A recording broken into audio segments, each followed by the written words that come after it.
Do you ever feel overwhelmed, overworked, swamped by tasks at work, at home, maybe both? And do you sometimes struggle to think clearly? Hello, I'm Sally Ann Airy. I'm a leadership coach. I help leaders master themselves so that they can lead others better. And I do this on leadership retreats here in the French Alps where I live. And I also work with people remotely. I'm going to talk to you today about the power of pausing in our busy lives.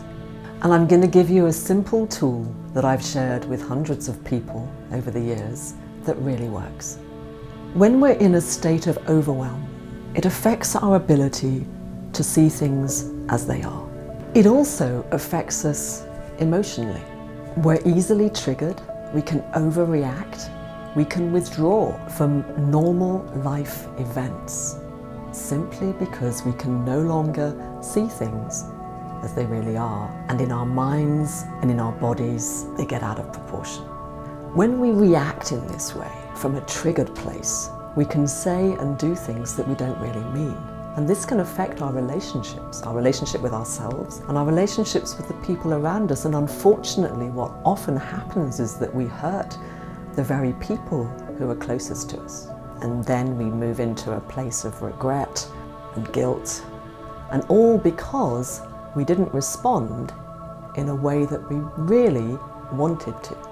So when this happens, what can we do about it? If we look at this in really simple terms, maybe slightly simplistic terms actually, in every action and reaction there's a cause and there's an effect. So we can either change the cause or change the way that we react to it. So if the underlying cause of our overwhelm, let's say, is too many commitments, too much work, we can look at how we reduce our commitments or how we reprioritize them in order to enable us to deal with them better. If the cause is something like an external event that's beyond our control, then what we can think about is how we respond to it.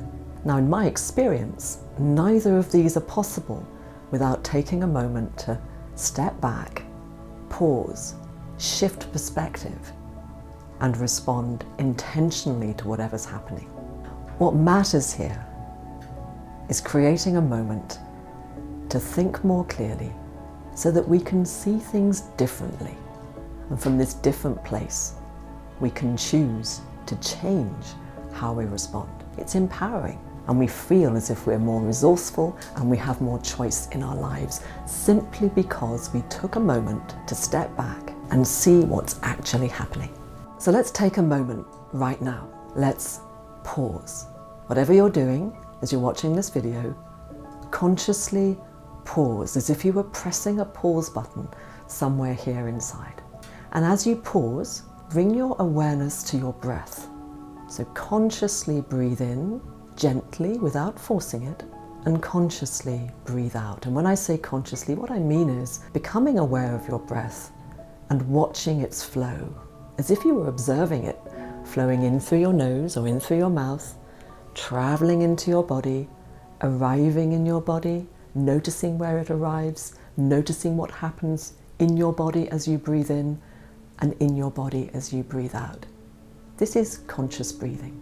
And when we bring our awareness to our breath, it changes something at a physiological level, which we'll talk a little bit more about later.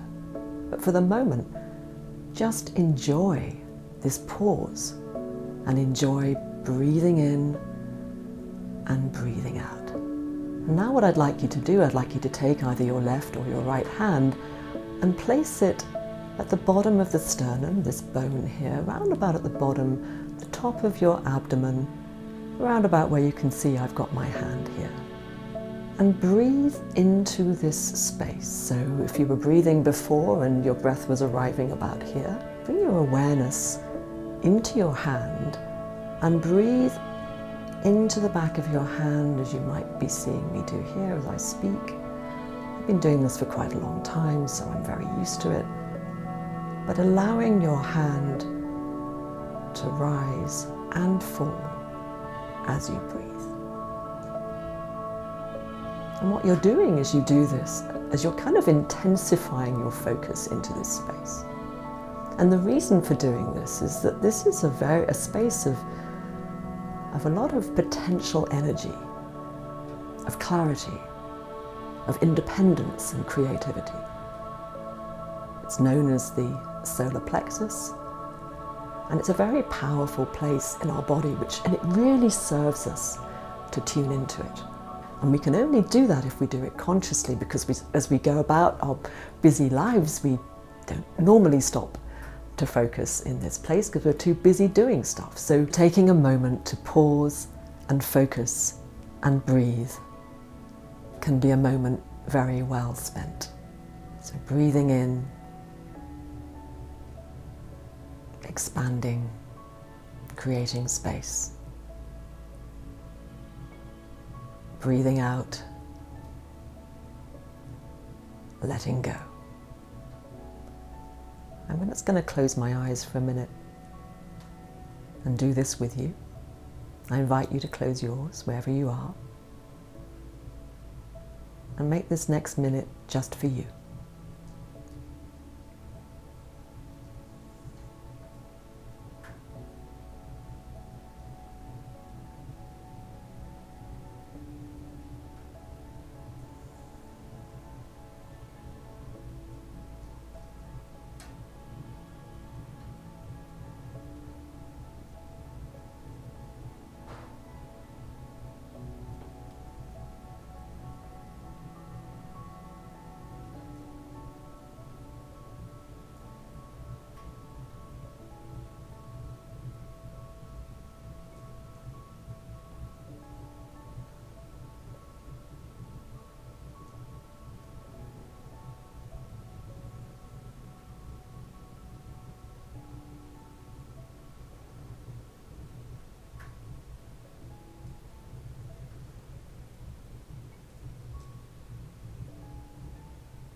So when you're ready, open your eyes, keeping a very soft focus.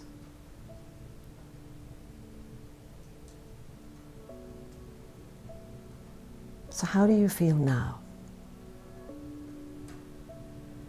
And what do you notice that is different in any way to how you felt before we started this simple 3-step process? So these 3 steps I call the pause tool. It's a simple thing that you can do every day, as often as you like, in any moment, to create space between the event and how you respond to it. Pausing and focusing and breathing in this way actually has a calming physiological effect, which I discuss more in the workshops that I do on this. But for the moment, I expect you did feel something, and usually what people tell me they feel is some sense of feeling calmer. And it's going to be very individual, very personal to you. There's no wrong or right way, or good or bad way. But what matters is that you notice the difference, and you decide what to do with that. So this calming physiological effect helps you think more clearly, gain more perspective, and respond more mindfully to anything that happens. So imagine for the moment that you're in the driving seat of your car. You're driving along the road, let's say 70 km/h speed limit. There's lots of oncoming traffic, and you pull up along, behind a car that is driving at about 20 kilometers below the speed limit for no apparent reason. You're not in a particular hurry, but you don't particularly want to slow down either. And you're looking to see what you can do. You want to overtake, but there's all this oncoming traffic. And you start to notice, if you're anything like me, you start to notice a feeling of impatience, maybe just gentle at first and maybe gradually increasing. And that becomes frustration. And, then all you can think about is overtaking this vehicle who just simply isn't moving as quickly as you'd like it to. So what do? Well, typically what people do now is they get up very close to the car in front of them. And I'm laughing and I'll explain why, but you get up close and all you can see is this vehicle in front. You can't really get a very good view of any space that might be coming in the oncoming traffic because all you can see is this vehicle, and you're hoping that by putting pressure on this vehicle that the driver might go faster. Now, does that ever happen? Not in my experience. So what happens is you limit your view, you annoy the driver in front of you, and you don't actually achieve the outcome that you're looking for, which is to overtake. So let's pause. Let's pull back, slow down, create more space between you and the car in front of you.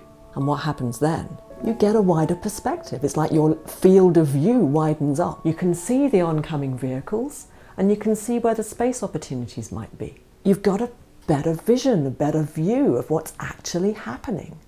And as you pull back and slow down, you feel slightly less frustrated and impatient because you're doing something that's, getting you to where you want to be. And you're in a good place to take the action that's going to work. So pull back, slow down, see your opportunity, move out, overtake. So next time you find yourself triggered, or you notice that you were just triggered, at any point in that process of being triggered where you notice you're about to react or you did react, press the pause button, create some space, focus, breathe, use your own internal resources to enable you to respond with intention rather than react without thinking, and enjoy it. So I hope you found this video useful, and if you'd like to do more of this in more depth, then please come to the French Alps, come to one of our retreats, and it's a great place to pause.